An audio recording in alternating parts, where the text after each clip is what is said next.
Bom dia, boa tarde, boa noite, or whatever the case may be. My name is Marcus, and I am the host of the Black Brazil Today YouTube channel, as well as the blackbraziltoday.com blog, where I analyze Brazil from the perspective of race. So actually, it's boa noite for me because it's dark outside. So I just had a few thoughts I wanted to get out, on my way home. It has to do with just my experiences with the race issue in Brazil in terms of like racial identity, racial categories and classifications. So there's been this type of story having to do with affirmative action and quotas in Brazil for a number of years.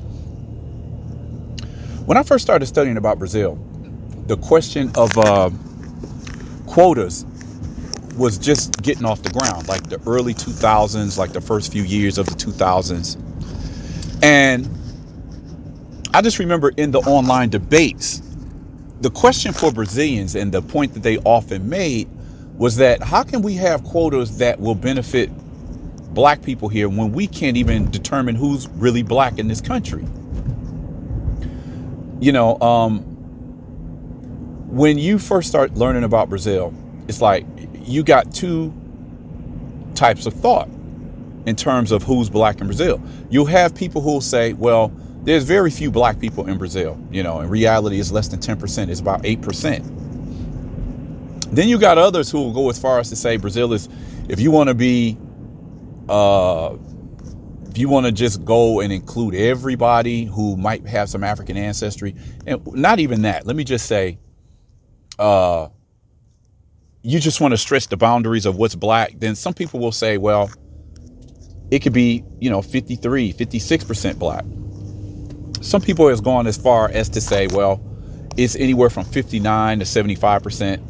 If you listen to a geneticist from Brazil, was it Sergio Pena, I think his name was, in one of his reports from some years ago, he estimated that about, I think it was like 85 to 90% of Brazilians have at least a little African DNA. So if the point was, if we were to categorize Brazil with the one drop rule, then between 85 and 90% of Brazilians would be considered black. Now, of course, that's when you come to understand that the one drop rule is absolutely absurd. I've been accused of supporting the one drop rule for a long time, and it's like, that's a distortion of how I think, because for me, one drop is like somebody who might have 1/32 of African DNA. One out of your 32 ancestors, people who came before you, would have been black. That, to me, that's one drop. I don't subscribe to one dropism, I'll say. I look at it more as in, well, what does the person look like? Because realistically, that there's people out there who on the outside, they look generally white. And because they might have a couple drops of African DNA, really, are you really going to consider that person black when physically, for all intents and purposes, this person looks white? Why would you consider them black because of one drop? That sounds absolutely absurd to me.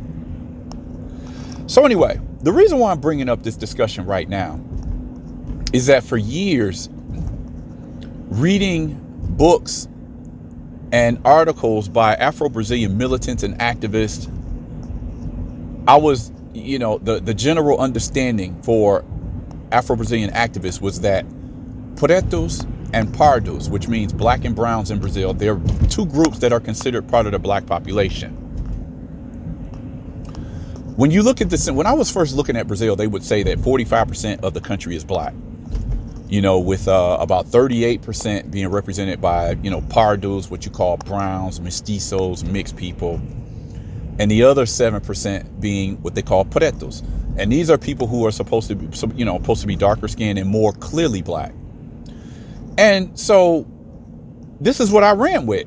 And then from, 2000 and up until about 2020, that number just continued to increase. So the combination of blacks and browns, pretos and pardos, eventually passed the 50% mark.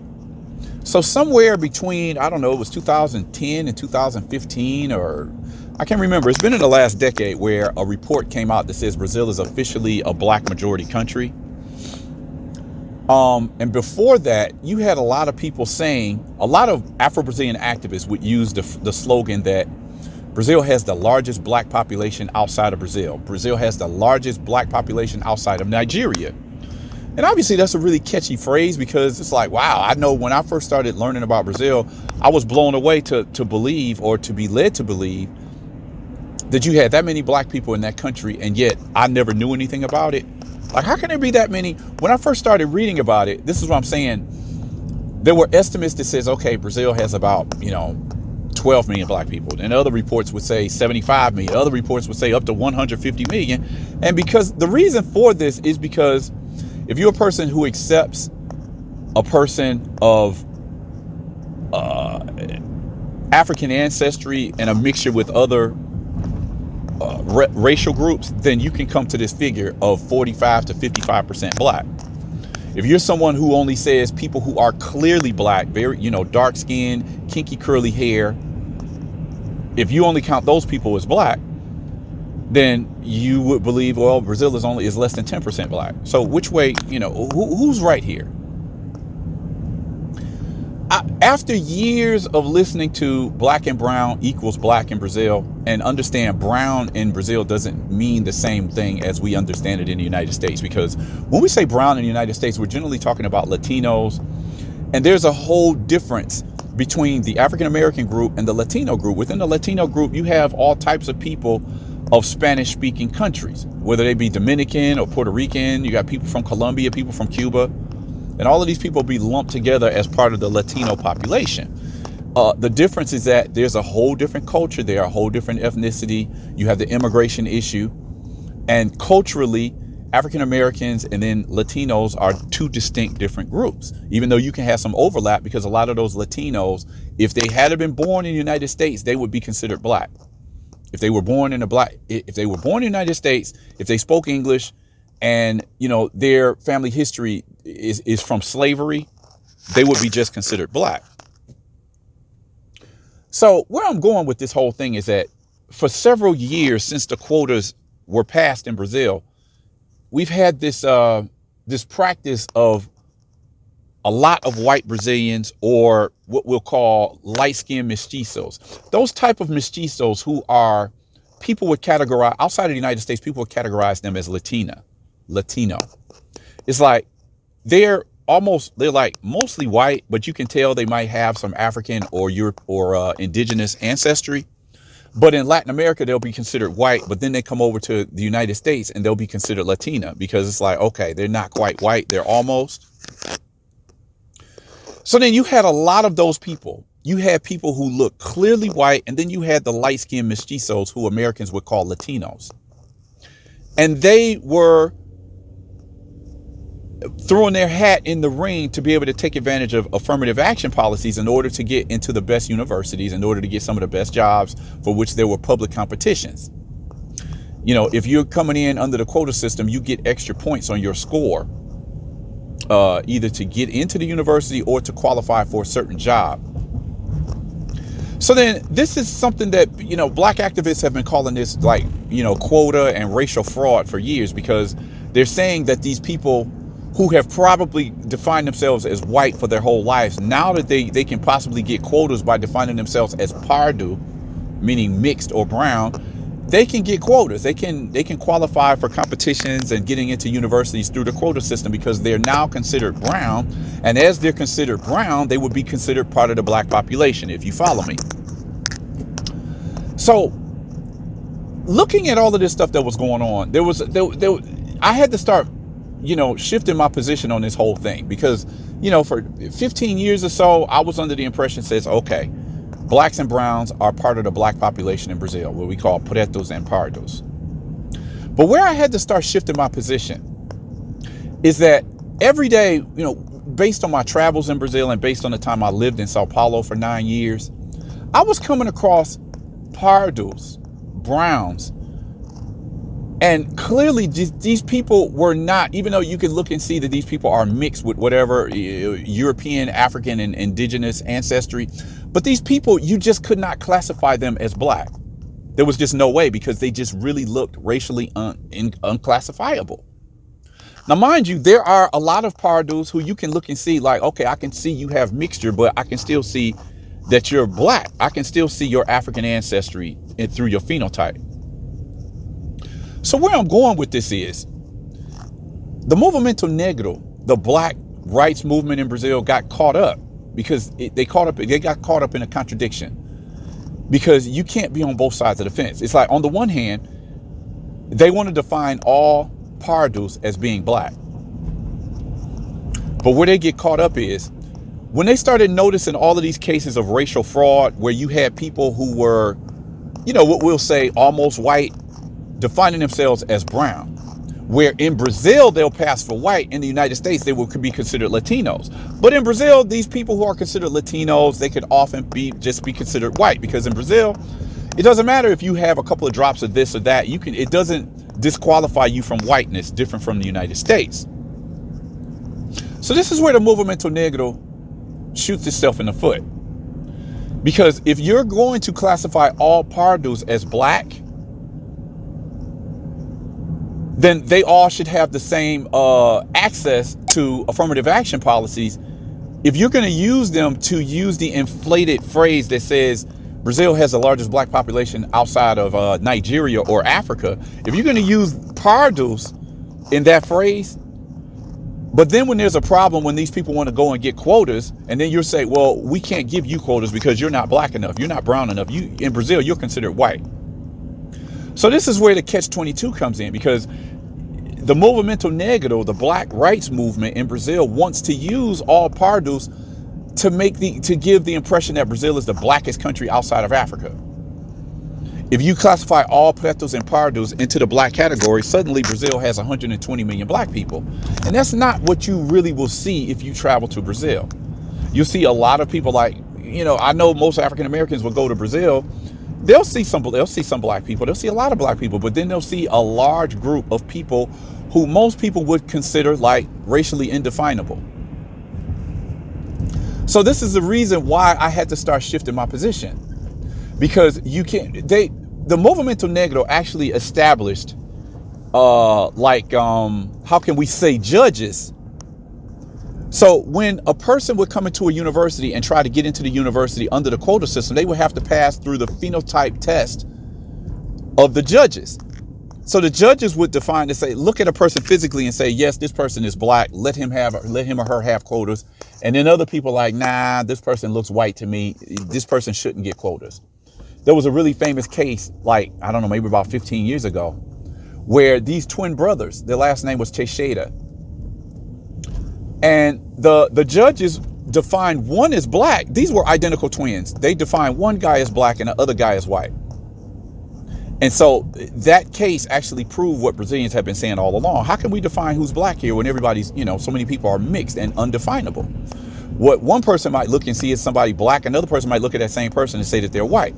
So this is where the problem comes in. As I've had to shift my position, I'll say that clearly Brazil has more than 16 to 20 million black people, but also I can't say that there's 120 million black people either. I just have to leave it alone and say, look, Brazil has a large black population, but it's really not possible to say just how many black people there are in Brazil. It's difficult. It could be 30 million, it could be 75 million. Who's to say? It's hard to say. And looking at the population, based on the fact that there are so many people who are racially indefinable, as I said, two people could be looking at the same person and two people could say two totally different answers. Person could be a white Brazilian for one person, or a mixed Brazilian for somebody else, or this person might be just considered a light-skinned black person for other people. So this is the problem that I have with the ongoing discussion about who is black in Brazil.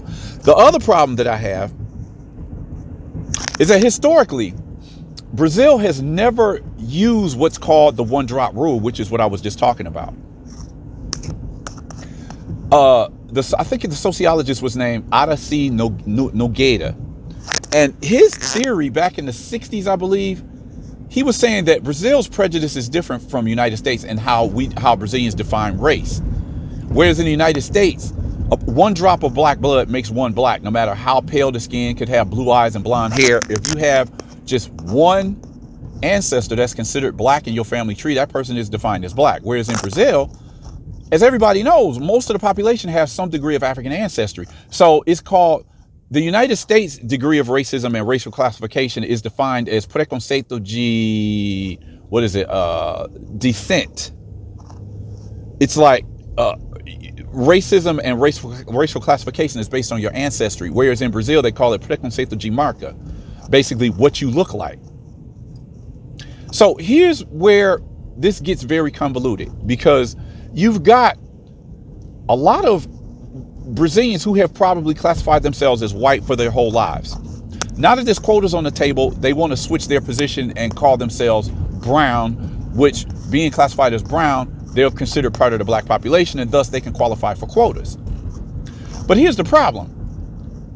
If Brazilians, and this is where I say to the general population, you can't have it both ways. Because if you're going to reject the idea of one dropism in the United States, like, hey, if one drop existed in Brazil, then I would be black and I'm a white person. If you're going to reject the United States one drop rule, then those same people are now trying to, and for several years now, they've been talking about, fraudes de quotas, quota and affirmative action fraud, where people who look white, or what you'll call white Latino, and of course, Brazilians don't define themselves as Latinos, but I'm just putting this into a context where people are accustomed to the term Latino. These people for all their lives who have defined themselves as white, now that they can get quotas by redefining themselves as brown, and they're taking advantage of that. There's been case after case, probably been hundreds, maybe thousands of these cases of people being caught red-handed lying, saying that they're brown when they're clearly white, and they've considered themselves white all their lives. So this is where the other side shoots itself in the foot, because you can't reject the United States one drop rule, and then when you want to get quotas, you'll say, okay, well, I know I look white, but my great grandmother was black. So by definition, that makes me black too. But why would you define yourself as non-white now, when all your life you have ignored the fact that you have a grandmother or grandfather who was clearly black, and that never stopped you from identifying yourself as white? But now that there's quotas on the table, you want to refer back to this distant relative who was black. There's just all of these cases of racial fraud that's going on in Brazil. And in some ways, you can never really get to the bottom of it. Because how do we define what is white? Are we defining what is white according to Brazilian standards? Because Brazilian standards allow a lot of people who would not pass for white in the United States. It allows them to be white in Brazil. Because they can be white all their lives in Brazil, and then all of a sudden jump on a plane and go to the United States and have people reject them like, no, you're not white, you're Latino. There's been, several cases of people who just shocked to go to the United States, and they've had a white identity all their lives and come to understand that Americans don't see them as white. So then, unless Brazil is going to define whiteness according to the Caucasian standard in the United States and Western Europe, there's a whole lot of white people in Brazil who would only be be white in Latin America, because if they come to the United States, they might not be classified as white.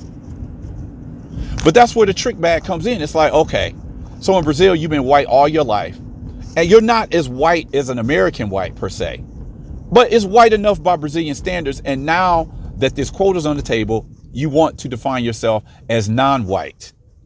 And this is something that's going on in Brazil right now. There's been thousands of cases of racial fraud.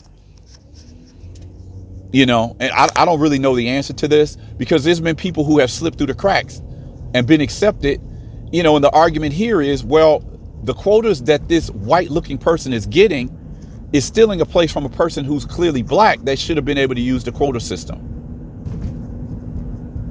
Anyway, I hope this wasn't too confusing, because I know it can be confusing, particularly if you've never been to Brazil and you don't know what I'm talking about. But this is I'm going to make a a more produced video to use some of the pictures so that you guys can understand what I'm talking about. But this is a really intriguing topic, this idea of racial fraud. Anyway, just wanted to get that out. Check in with you guys next time. Hope you like this video. Hope you learned something. Definitely give me a thumbs up for the video if you liked it. Share it. This discussion never gets old to me. So anyway, I'm gonna cut my video here, and I'll see you guys in the next video.